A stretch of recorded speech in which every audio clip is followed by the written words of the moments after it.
We'll call the meeting to order. Roll call, everybody's here, except for Bob. He's out of the area for right now, so Dave Orline is going to be here with us today to go through the minutes, okay? So, any additions to the agenda? None? I move to adopt the agenda. Is that something we're signing? So I got a motion from Cheryl.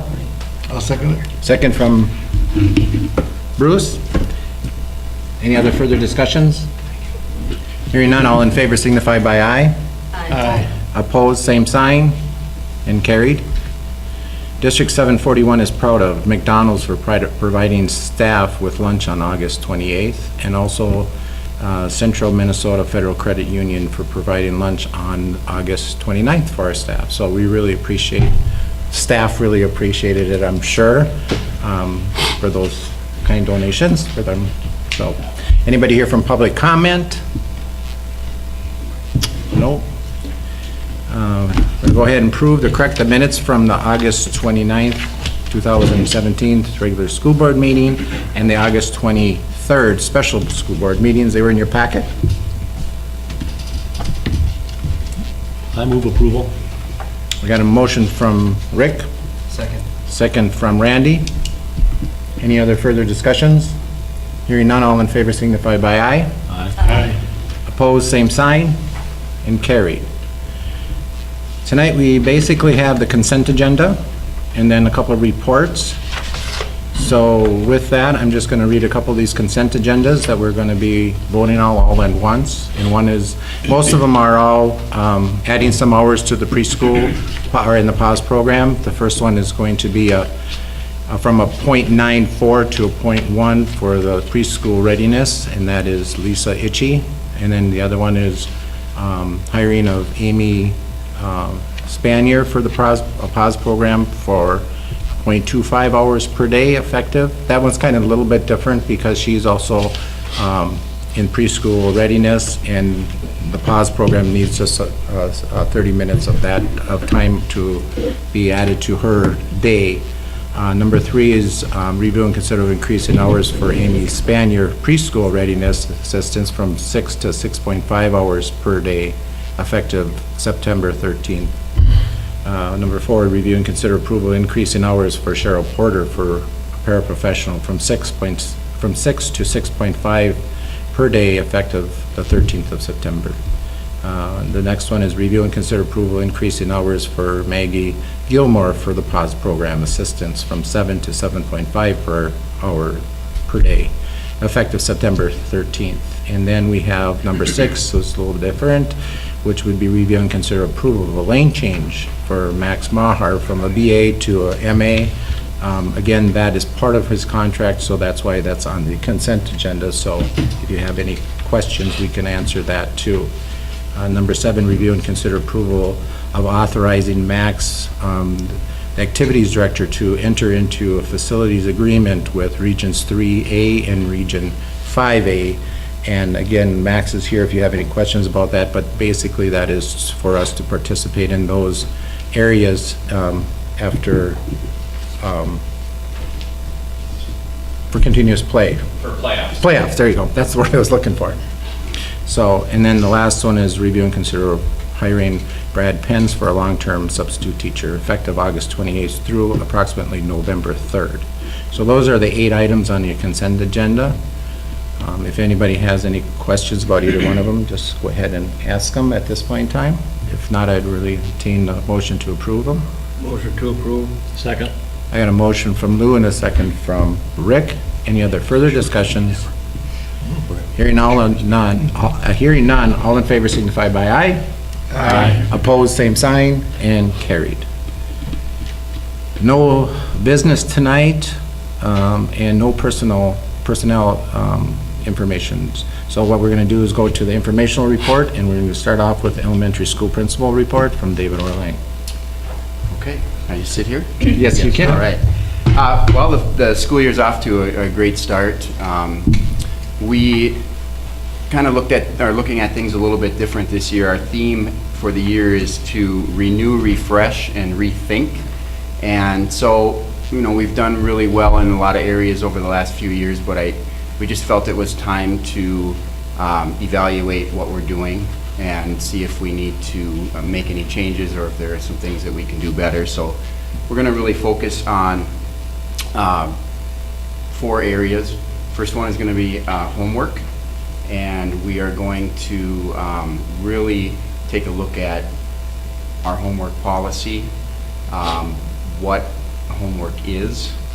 Things are changing, and it's just really important for us to take a look at that. And I have some ideas on that.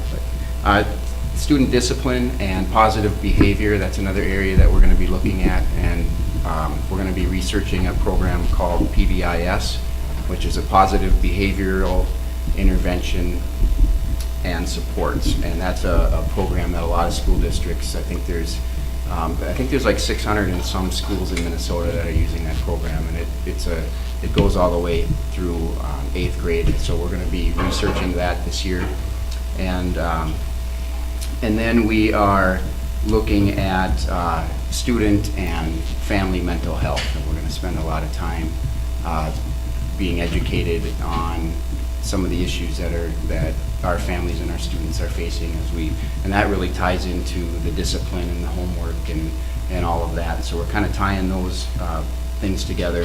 Then we're also going to be looking at our math curriculum.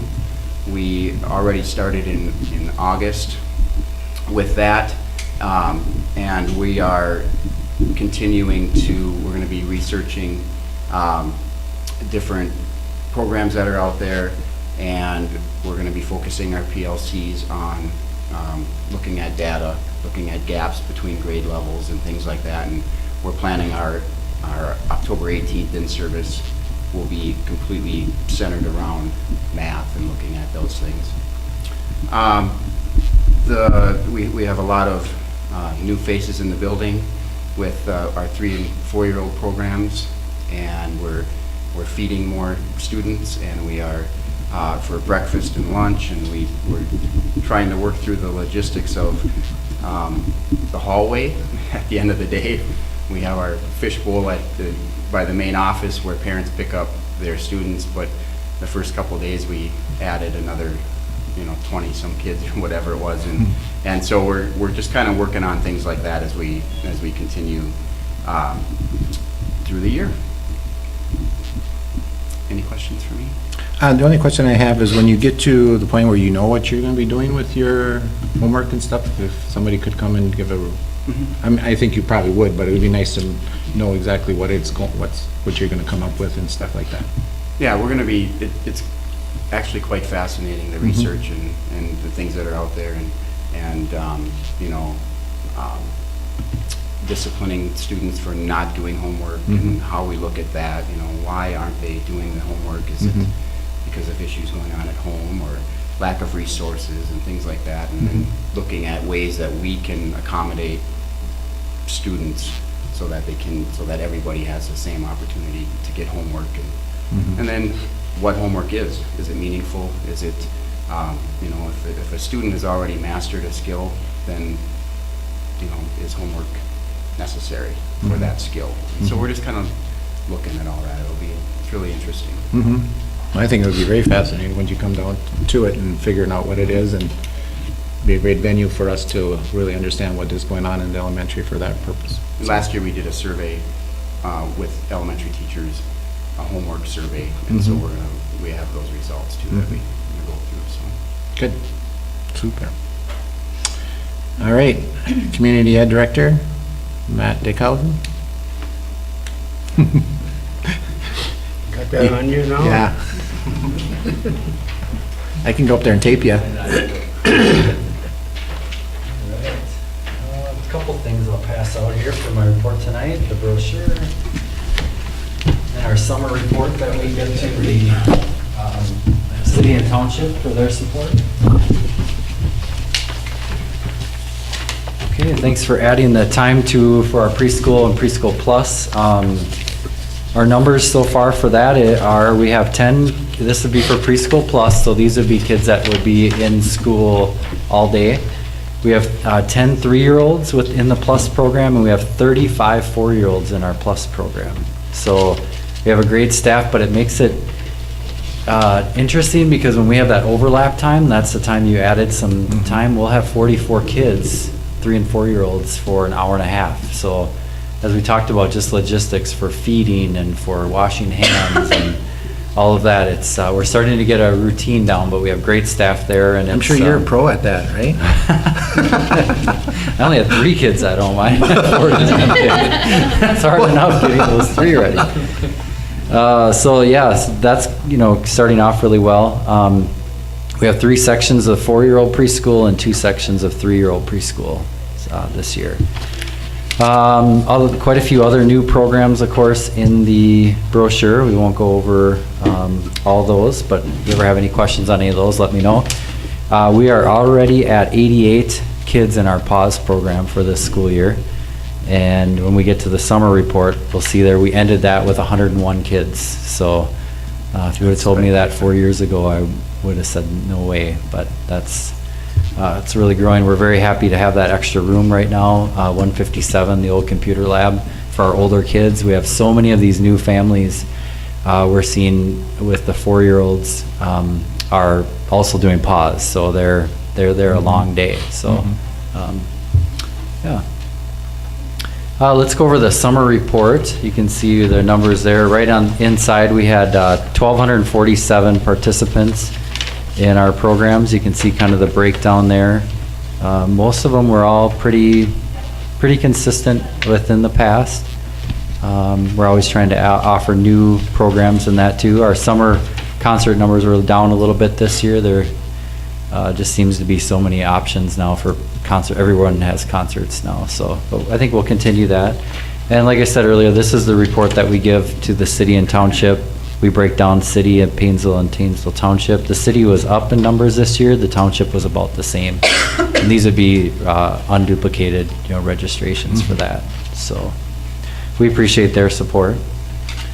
Another item would be, should hopefully get our first BNC TV episode out hopefully tomorrow.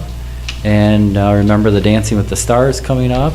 Support that. And the gala, so get your tickets. You can get your tickets online for the gala too. So that's coming up very fast. Any questions? One thing I should add is the numbers for our lunch and breakfast program. For summer? For Or? the summer, we served 300 breakfasts and 5,657 lunches this summer, so. Okay. 300 breakfast? 3,000. Oh, okay, breakfasts. okay. Oh, that'd be like 1 week Yes. for PAWS. That's a ton. Yeah. All right. Any questions? And those were all free, correct? There might have been some Yeah. adult. Yeah, might have been some adult paid, but majority of them are, yeah. And we have 5 years on that program. So, And we're what number into it? this is our first year. Okay. Yeah. Cool. Boy. Okay. Any other questions? No? Thank you.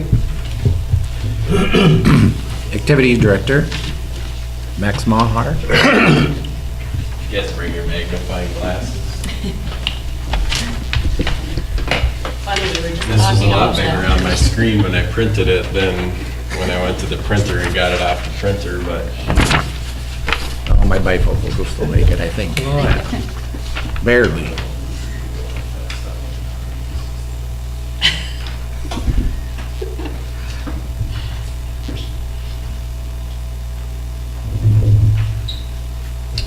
This is mainly just kind of for your information. So we get kind of the end of the summer and then the fee schedule gets put on for the board to see. And just so you're aware, the reason that basically there hasn't been any recommendation to increase any of the fees is you can see we're kind of right in the middle. PHS is Paynesville. So you can see all of our conference schools are on the top, and then some of this information, BBE was doing some proposals to change, so there's some other surrounding Wright County Conference schools. So certainly we're not on the high end, but also with Eden Valley being right next door to us, quite a bit cheaper as well, and then New London quite a bit higher. So the one thing though with the fee schedule that we have discussed at the administrative level is looking at a way for people to pay their fees online with credit card rather than having to send check or cash to the office to do so.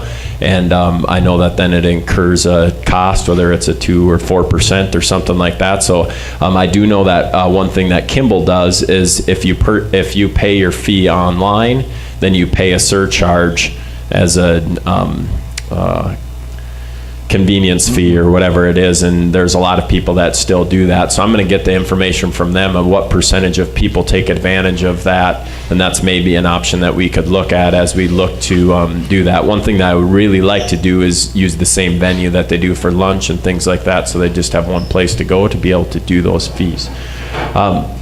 I didn't really expect that you'd have any questions or anything on this, but as you look at it, if you have some questions, feel free to shoot me an email or whatever. But I just mostly wanted you to know that it's not just time to do fees and oh yeah, let's just keep it the same and move on. There is work that goes in to investigate to see what's out there.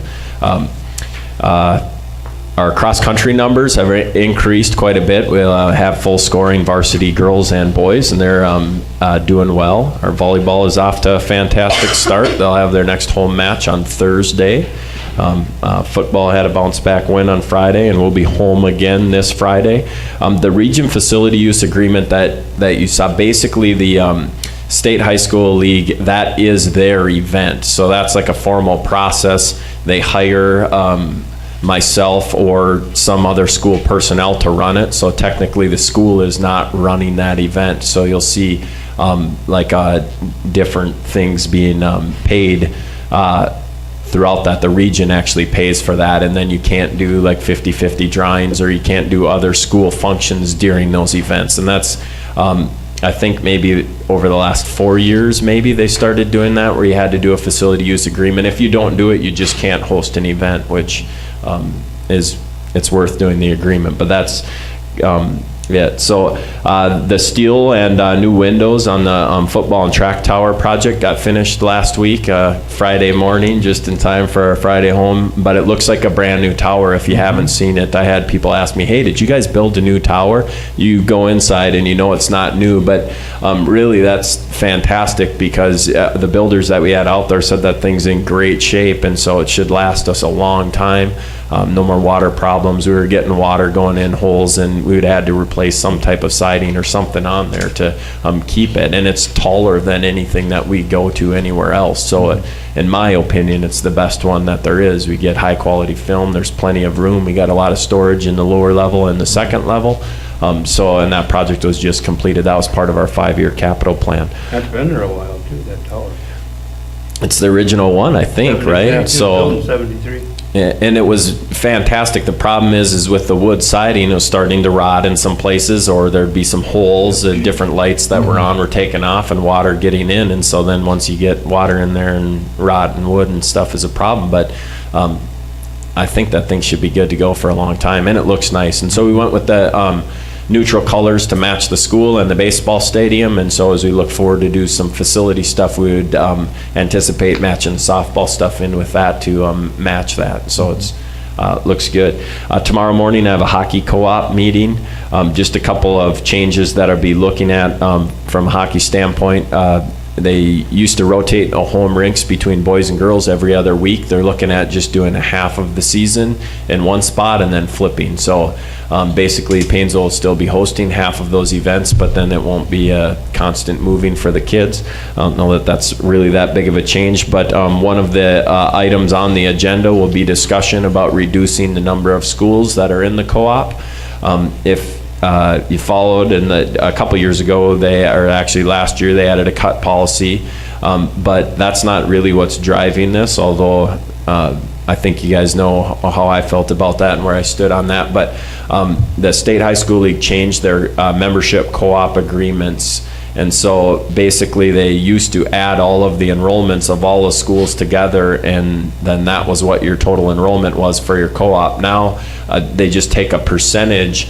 They take the highest school, their full enrollment, and then they take a percentage of the rest of them. And because of that, they're not allowing the number of appeals to opt down to lower classes anymore. So our hockey program participates in Class A for sections, but it's because of an appeal. And so I think what the discussion is going to be driven on is what schools can still be involved in the hockey co-op and then still be in Class A for playoffs. I can say that I would be completely shocked if Paynesville was left out of the mix. We have the rink in town and such a history of people that have helped build and promote that program, but that's something that might come up. I don't know that, I do know that school boards have to approve to be in a membership of the co-op, but I don't think that that our school board per se would have the option to necessarily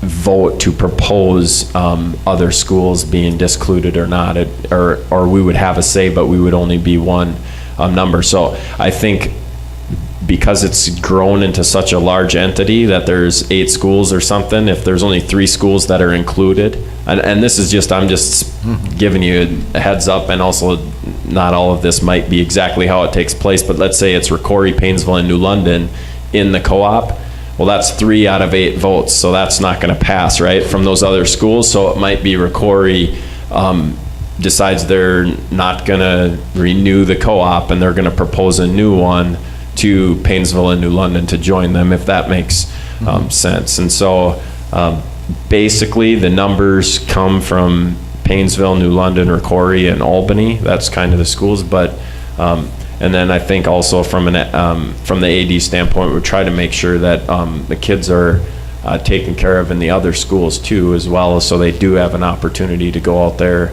and participate. So I don't know how that's all going to go, but that's tomorrow morning, and we'll be having that discussion, and we'll bring that back as part of a report after that meeting. I don't know if anybody has any questions of me otherwise. So last year when they implemented the cut program, how many of our kids got cut? Our kids, How many got to play? 2 of our kids were cut. Out of 4?